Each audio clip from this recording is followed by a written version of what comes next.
Salut!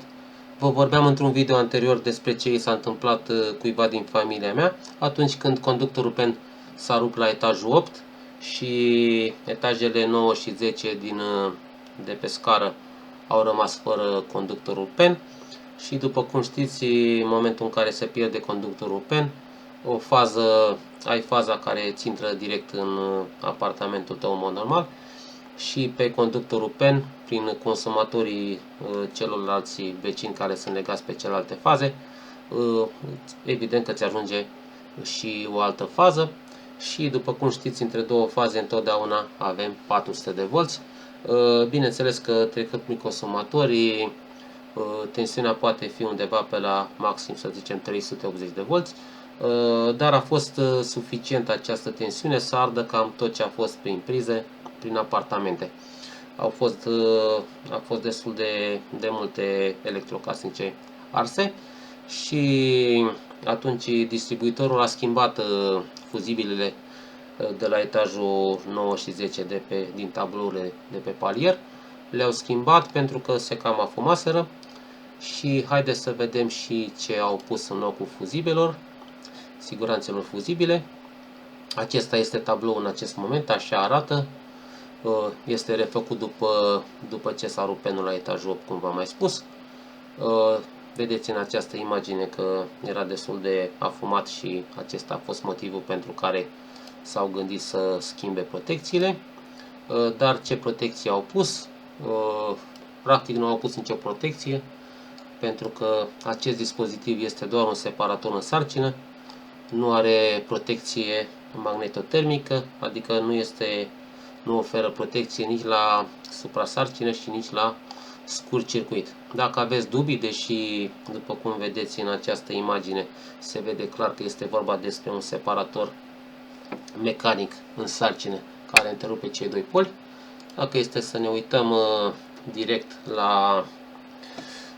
pe site-ul Comtech, observăm că acesta este dispozitivul și ne vom uita chiar și pe fișa tehnică să nu fie niciun fel de dubiu că ar avea o protecție ascunsă. Putem să observăm din această imagine că nu are niciun fel de protecție tip MCB, adică suprasarcină și scurt circuit. Ce implică asta? După cum vedem, după acest standard care este scris pe el, este un standard pentru separatoare, deci nu are niciun rost să ne mai gândim că poate cumva are o protecție pe care nu are fișată pe aceste simboluri. Să vedem și cam despre ce e vorba. La parterul blocului, în tabloul general al blocului, avem o siguranță fuzibilă de 125 sau 160 de amperi, coloana de 50 de mm pătrați aluminiu, branșamentul nostru de 6 mm pătrați aluminiu și tabloul din apartament. Dacă s-ar întâmpla un scurt circuit la intrarea în tabloul din apartament sau la contor, practic singura protecție a acestui conductor de 6 mm pătrați aluminiu ar fi siguranța de la parterul blocului, care, după cum v-am spus, poate fi de 125 de amperi sau poate 160 de amperi. Să protejezi un conductor de 6 mm pătrați aluminiu cu o siguranță de 125 sau 160 de amperi, mă gândesc eu că poate fi destul de periculos și s-ar putea întâmpla ce se vede în imagine, pentru că în caz de scurt circuit, până s-ar arde siguranța fuzibilă de la parter, ar putea să se topească izolația pe branșamentul nostru de la tabloul de pe etaj până în apartament. Haideți să vedem și încă ceva. V-ați putea gândi că o siguranță de 125 de amperi se arde la 125 de amperi. Este, bineînțeles, greșit să credem asta, pentru că, la fel ca la MCB, o siguranță fuzibilă nu se va arde niciodată la curentul nominal. Și observăm din această imagine că la 160 de amperi se poate arde siguranța în 10 de minute până la ore și ar putea ajunge chiar la 200 de amperi fără să declanșeze. Asta în caz de suprasarcină și în momentul în care, după cum vedeți în această imagine, am face noi suprasarcină și nu am avea nimic pus pe general, am avea, să zicem, o plită cu inducție, prize, cuptoare, aere, boilere și ce mai avem noi prin casă, și dacă am fi un pic inconștienți și nu ne-am gândit că avem nevoie, ne-am gândit că ne protejează ce este în tabloul de pe palier, mai exact, nu trebuie neapărat să fii inconștient, te gândești, nu mai stau să pun pe general nimic în tabloul din casă, pentru că vreau selectivitate, având în vedere că în general în tabloul de pe palier se pune o protecție de 25 de amperi, fie ea fuzibilă sau MCB. Și te-ai putea gândi, nu mai pun în casă că vreau selectivitate, vreau în caz că să sară aia de pe col, mi-asum să chem distribuitorul, să o schimb eu, să o ridic, nu știu.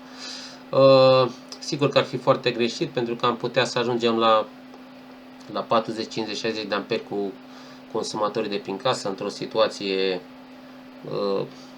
destul de obișnuită, și atunci branșamentul de 6 mm pătrați aluminiu nu ar rezista și s-ar putea topi izolația și acei conductori ar putea intra în scurt. Avem aici planșa cu protecție pusă pe general. În caz de suprasarcină, sigur că acest MCB C25 sau B25, ce vrem noi să punem, ar declanșa și nu ar mai pune presiune pe conductorii de branșament până la tabloul de pe palier. Sigur că este foarte greșit, protecția întotdeauna se pune în amonte și nu în aval, dar ne-ar ajuta destul de mult acest lucru.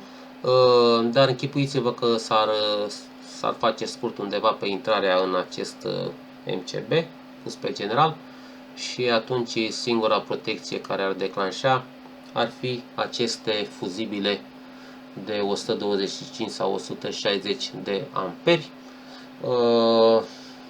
E destul de rău, ca să zic așa, să te bazezi pe o siguranță de 125-160 de amperi să-ți protejeze un conductor de 6 mm pătrați aluminiu. Haideți să vedem și ce mai avem. Cam despre asta e vorba. Aș vrea să îmi lăsați în secțiunea comentarii cum v-ați gândit voi cum ați proceda în această situație. Dacă ați pune protecție pe general ca să vă asigure cât de cât o protecție la suprasarcină. În cazul în care faceți suprasarcină în apartament pe mai multe circuite, să nu pună presiune pe acești conductori. Sau dacă ați suna la distribuitor să vină să vă monteze o protecție magnetotermică, cum este normal. Ideea e că poate mulți dintre voi se află în această situație și sigur că această situație nu este nici pe departe unică, probabil, și mulți dintre voi ați putea crede că aveți MCB-uri sau siguranță fuzibilă în tabloul de pe palier și să nu aveți întrerupător, să nu aveți protecție magnetotermică pe general, separator cu fuzibile sau MCB. Foarte, foarte periculoasă această situație, în opinia mea, și dacă vă aflați în această situație, eu cred că ar fi bine să sunați la distribuitor și să-l rugați sau să-l întrebați cine sau ce protejează în această schemă branșamentul de la acest tablou de distribuție până la voi în apartament. Cam atât în acest video, vă mulțumesc că m-ați urmărit și ne vedem într-un video următor.